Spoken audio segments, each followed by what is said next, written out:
Sup everybody, it's D's World. Got a reaction, okay? I'm about to react Larry Elder. I think I'm saying this right. You remember right there, he's on the Breakfast Club. I think about last month or almost a month ago when he was just cooking them dudes so bad, saying about all that. He just telling them stop complaining and do your responsibility you're supposed to do from your family and your community and all that. And it's just other people, the Breakfast Club, they're always about that blame stuff all the time. Oh, this, oh, because this, oh, like, man, little crybabies, man. But hey, yeah, let's I want to react.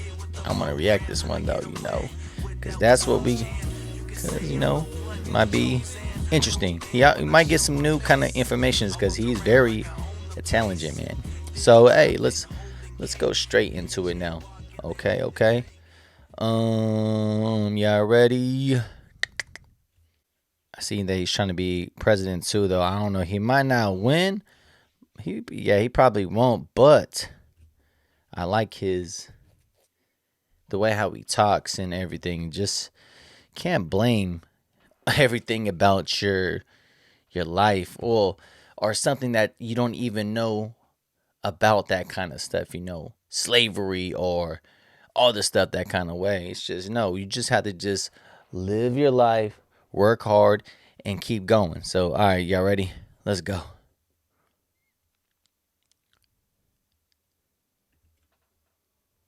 My opportunity to become president. I think that it's a long Put a little shot, louder. but I'm running for the issues I mentioned, to talk about homelessness, fatherlessness rather, and the lie that America's systemically racist, that's getting people killed. And I don't think our side, by the way, effectively deals with that well enough. It's not just driving nonsense like reparations. I mentioned that. Yeah, which I consider to be the reparations is a extraction big of money thing. from people who were never slave owners to be given to people who were never slaves. It's driving stuff like race-based preferences and DEI. It's getting people killed. It's called the Ferguson effect or the George Floyd effect, and that's a phenomenon of cops pulling back all over America for fear of being accused of systemic racism. As a result, in city after city after city, there are lots of people who are dead who otherwise wouldn't be dead if the police were doing their normal proactive policing. And I don't think that our side, meaning Republican side, is calling enough attention to the damage done by this lie.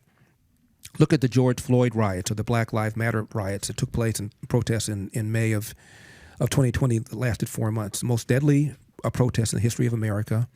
35 people killed, 2,000 police officers injured, about $2 billion in property damage, insured property damage, maybe another billion or two in uninsured property damage, all because of an assumption, a narrative that what happened to George Floyd had to do with his race.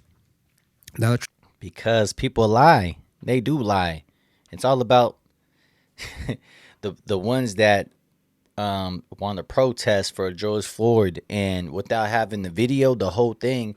Even though, look, man, they did put him on his knees way too long, and that's true, right? I agree with this, but I mean, I'm just gonna say, if you look about the whole video, the other one was looking at his post. So I think he did have a post when he was all the way inside the ambulance, and yep, that's when they get all bad right there. But hey, man, that whole trial was crazy. Everything was crazy. The country go crazy. I don't know, man. There was all protesting in California too, where I live, and of course they did in Oakland because Oakland they're all radical all the time. Especially they like to protest all the time, and they're posting, they're protesting right there in freaking the freeway. They're in the freeway, stopping right there, so people can go to work or whatever else, just protesting because George Floyd. I'm like, dude, that's hella far, man. That's not even like from Indianapolis. I can't say that. Indianapolis. There we go. Right. If all the way over there, that's not even nothing about George Floyd at all, man. So hey, let's keep going. Man, because I keep going about this. Let's the go. thing was televised, remember? And the lead prosecutor was a black man, and he never once said that what happened to George Floyd had anything to do with his race. In fact, in his opening statement, he took pains to say the police in general were not on trial. The Minneapolis PD in general was not on trial. In fact, he praised them. He said this individual cop, Derek Chauvin, is on trial for what he did or didn't do to George Floyd. Yet all these people in the streets, on the assumption that what happened to George Floyd had to do with his race. Now, I think if you were to ask most of the people, there were 200 cities that had protests, millions of people in the streets. I think if you were to ask most of these people to describe their political ideology, most of them would probably say that I'm either very liberal or liberal. There's a website called policemag.com. This is important. Okay, let's listen. People who were self-described as very liberal were asked, how many unarmed black men did the police kill in 2019? I'm going to say around 200. Because I remember I used to see this around a couple years ago. And it was around like 160, 180, 100 people that get killed from cops from Hispanic people. And then I think it was like 220 or 220 for blacks. And then it goes right there to like 400 plus or something right there for whites. But more, it's about 60+% of America. But still, that's a big double for blacks, and basically put Hispanic and black together is still not, that's getting killed more from the cops. But hey, people don't want to hear about that stuff. They just, no, I don't believe you. So let's go. Half of the self-described very liberal people, 50% of them, thought the police killed 1,000 unarmed black men in 2019. 8% thought they killed 10,000. What? Of those who were self-described as liberal, 39% thought they killed 1,000. 5% thought they killed 10,000. According to the Washington Post database, it was 12. That's the gap between what people think is going on versus what is going on. That's what happens to your mentality. To be fair, not 12,000 or 1,200. 12. 12. Washington Post database. Yeah. And in fact, the police kill more unarmed white people every year than they kill unarmed blacks. And there are video of the police mishandling, manhandling, mistreating unarmed white people. Nobody cares. I urge people to Google Kelly Thomas, Fullerton, California, a few years ago. Literally, there's 3 or 4 cops beating up this homeless guy. 2 of them were tried, found not guilty. One had charges dismissed against him. Almost 9-10 minutes of video, almost as long as George Floyd. There's another one called Tony Timpa, T-I-M-P, like Paul. See, another time too, it was in LA. I think I already said this in him before. There was a guy, he was like 75 plus, and then I guess he's starting to lose his memory, moving to his daughter's house, and he was walking late, about like 8-9 p.m. And I guess he's only just like 2 houses on the other side of the street, and the cops pulled over because somebody called him. He don't have no gun or anything, man.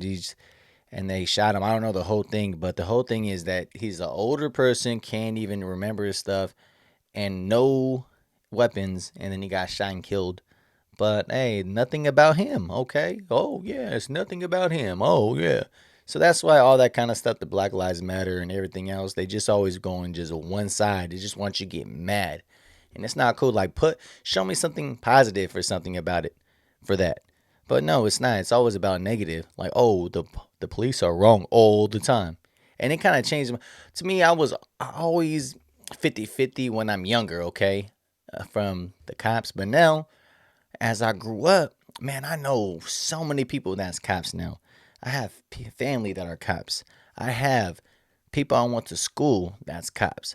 I know people that's older than me, older people too, that they're cops too. Retired cops, all that kind of stuff. And most of these dudes, they're cool. I got no problem. And, a lot of them, Mexican, Filipinos, white, black, everything like that. And, yeah, man, it's just crazy. People just get one side and everything. But, hey, let's keep going. Dallas, Texas, homeless guy, mentally ill. Cops beat him up. I can't breathe. He said all that. Maybe 13 minutes of video. Dallas, Texas, white guy. Nobody cares. And my point is giving you the false impression that the police are killing unarmed black people when in fact it is rare for the police to kill anybody, let alone an unarmed black person. And by the way, unarmed does not mean not dangerous. They just want you to Michael get mad. Brown was unarmed, but his DNA was found on the officer's gun. He had done a strong arm robbery just minutes earlier. So just because you're unarmed doesn't mean you're not perceived as dangerous. But it's rare for the police to kill anybody, let alone an unarmed black person. But the people in the streets, as I said, from these numbers, have no blooming idea how infrequent this is. The closest comparison I can make to it is the following, and I'm curious to get your thoughts on this. So why does one story get more momentum than the other one? Why does the one story blacks experiencing that versus white kids more Advances the liable? narrative. I'll give you a recent example here in Florida. The Jacksonville racists killed those 3 black guys here in Florida. And Joe Biden made a comment. And not only did he make a comment, he said, silence in the face of hate like this is complicit.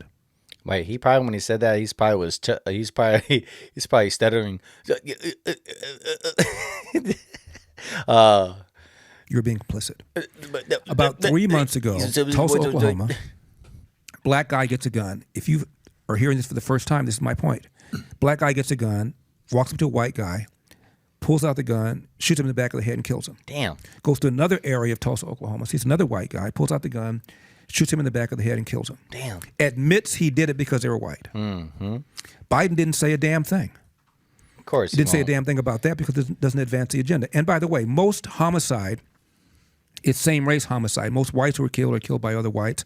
Most blacks who are killed by other blacks. However, every year there are a handful of black-white homicides.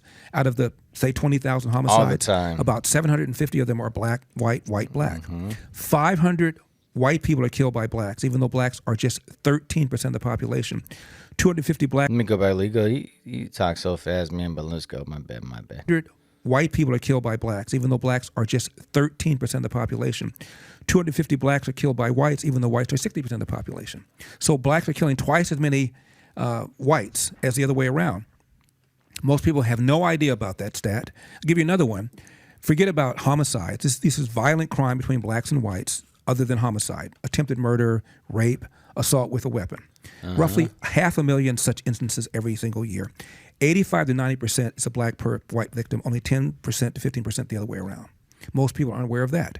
Now, if some white guy, white Republican said, we have an epidemic of black supremacy in America, as Biden said about white supremacy at Howard. If a white guy said that, we would probably call him a race-hustling demagogue, and he'd be denounced. But Biden can go to Howard University and tell these graduating students just a few months ago, the number one problem facing the homeland is white supremacy, and nobody says a damn thing. Nope. He is never. being every bit a race-hustling demagogue as Al Sharpton, but nobody said a word. Why? I think it's Republicans, nothing scares Republican more than a left-wing person calling him or her a racist. They run from that, which is one of the reasons I believe the Democratic Party, or the Republican Party never really cared that much about me being on the debate stage. I say this kind of stuff makes them feel uncomfortable. Yeah, because when they say that kind of, about about black or street poverty or, one father or not having your father and stuff. If you talk about that stuff in it, people don't know, they don't understand that kind of stuff. So he will cook it. He will cook it so bad, and they ain't ready for that. But I think if he gets the opportunity, I think he'll do a great job. Okay, it's just people gotta let him listen what he's saying. It's just don't go one ear to the other one's nothing without even listening. Like him, I'm listening to him multiple times, and he trying to reach out to black voters. And they fear if they talk about fatherlessness that black women will perceive them as being demeaned, that somehow you're undermining the hard work that black females by themselves are doing raising these kids. You're not doing anything of the kind, but I think Republicans are afraid the reaction will be the same way. If Republicans start talking about the kind of stuff racially that I'm talking about, the fact that black people kill more white people than the other way around, I think they feel that the media and the left will jump all over them. It's no fun being called an Uncle Tom. It's no fun being called the blackface of white supremacy. And for a white person to be called a racist, that's no fun either. So they'd rather not talk about it. So if you like this clip and you want to watch another one, click. Man, if y'all don't like the facts or you don't like the truth, then shut the F up, man. Because people that always want to debate or want to argue and get mad, and then you try to put the facts or you want to show their opinion, people get so mad. So mad. I'm telling you, man. All the stuff that kind of way. Like, from George Floyd and Brandon Tate. No, like Tate. No. What's that girl's name? Oh, I forgot that one girl. She got shot from when they had trying to raid it, and then she died. What's the name game? I forgot, man. It's been a little while. But yeah, when both of them passed away, it was so much protesting, and I was having a little debate to one of my cousins, and she's younger and stuff, a couple years younger than me. Like, you don't understand how it is inside, how they live them. Like, how do you know? How do you know? It's like, man, I've been. You haven't went out like that. Like, you're always at the house. You don't go out like this, man. You gotta understand this. Both sides about this. How come there's more people in prison in California from Mexicans than blacks, whites? Like, got you. You know what I'm saying? Stop it, man. Just don't let the medium just the media is gonna come over there and hit you in your head about the time that you're just not gonna have any facts in you. You're just gonna believe about some bullshit. So yeah, man. Alright, man. Hit me in the comments, man. Like, subscribe, show love. Peace.